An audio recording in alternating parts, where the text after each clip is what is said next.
Hi, I'm film and TV critic Jim Gordon with this exclusive for PrevailPrevail.com. If you missed last week's segment, here's what we did. That's right, we were at the 17th annual Kate Linder and Friends Afternoon Tea, where people got to meet some of the biggest stars from TV's #1 daytime drama, Young and the Restless. Proceeds going to cancer research. Let's go back and check out more from this wonderful event at the Four Seasons. Well, this event is not happening year in, year out without the lady to my left here. You're right. Kate Linder, who really put this all together. And I'm amazed that every year I say this to you, but it's 17 years. This is our 17th one, 17th tea in Vancouver. Yes, that's right. And sold out here today. But tell me something. We talk about this every year. Of course, it's wonderful to meet the actors and the fans love that. But this also does a lot of good work for cancer research. Can you talk a little bit about that? It's amazing. I was fortunate enough to go with the Canadian Cancer Society. We went yesterday and met the researchers and saw what is going on in the research area of ovarian cancer and breast cancer. And it is amazing. And I'm so glad I was able to do that, because I always knew how important this was, but now I even know more important what is happening, the breakthroughs that they are so incredible. They are close to so many breakthroughs. But of course, that all takes money. Yeah. And they can't do it without that. And so if we can help in a small way to further that along, then I'm all for it. And that's why we're here. I ask you this every year, but you've been on the show a long time. It's always great to see that you bring the new kids up and everything like that, and they're all pumped and excited to be here today. But can you talk about how the show has changed over the years? Because one thing that you guys have always done is the storylines have always been very effective. I'm thinking about Michael's character with cancer, the alcoholism storylines. It really can help. Well, it can, and that's why I mean, people ask me, why is your show #1? We've been #1 for 26 years without missing 1 week. And there's a reason for that. Our writers are incredible, and they deal in real life situations and things that can really happen. Sisters, even my character is a single mother and had to deal with all that and raising a daughter that was embarrassed by her mother, me, because I was a maid. She didn't want anyone to know that I was her mother, and so she changed her name and everything else. And people deal with these kinds of things in real life. And I mean, Young and the Restless is so amazing because it's there, it entertains, but people learn something as we go along. And I think that's what's great about this event as well, because people want to come here and have a good time, but they're learning something and they're helping at the same time.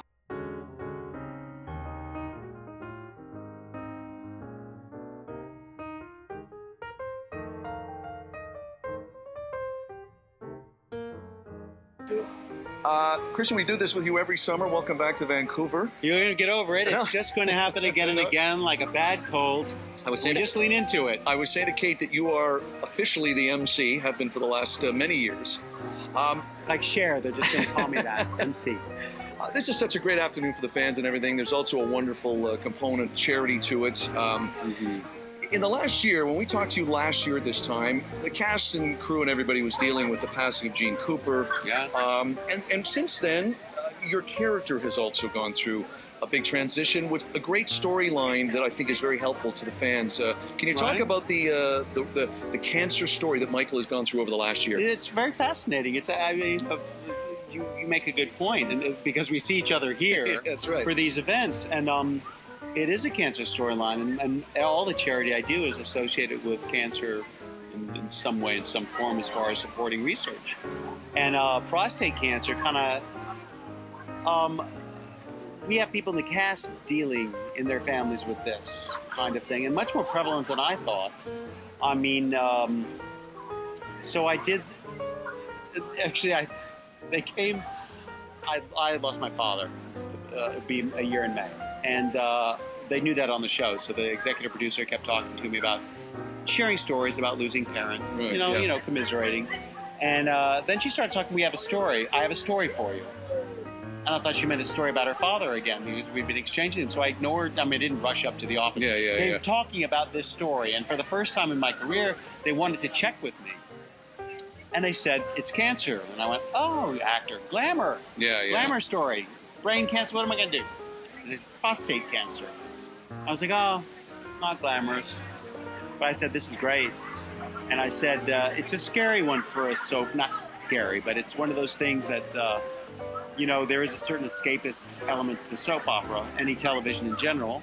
But do you want to tackle something like that? But then again, daytime has been a great venue and a pioneer in exploring all sorts of issues that primetime lags behind.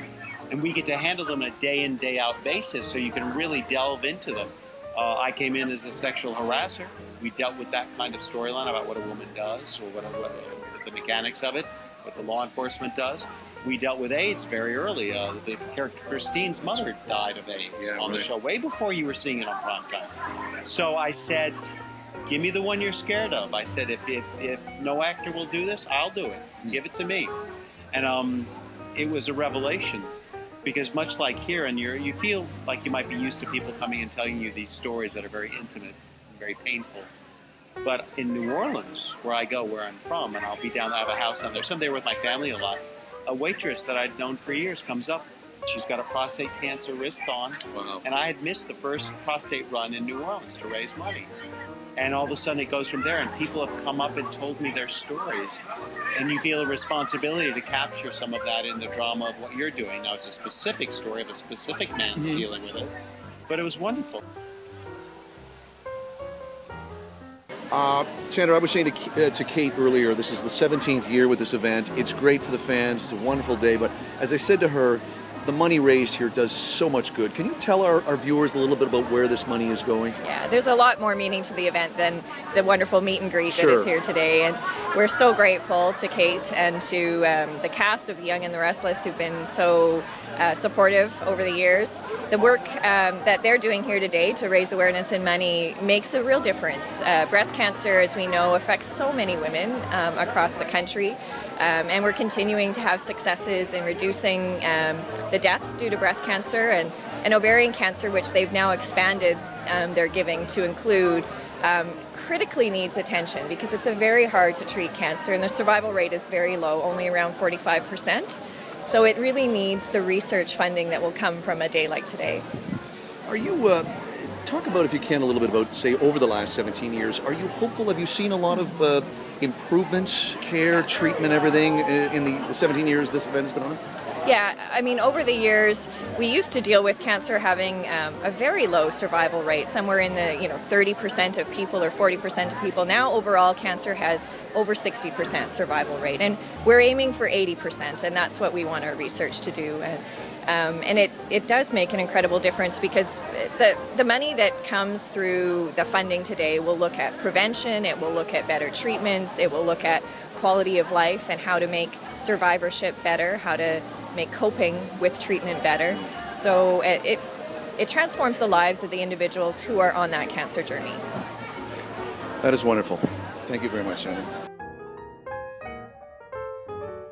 Well, we've had a great afternoon here at the 17th Annual Kate Linder and Friends Afternoon Tea. Thanks to her, thanks to the cast of the Young and the Restless, of course, the Canadian Cancer Research Society. All been great to us today.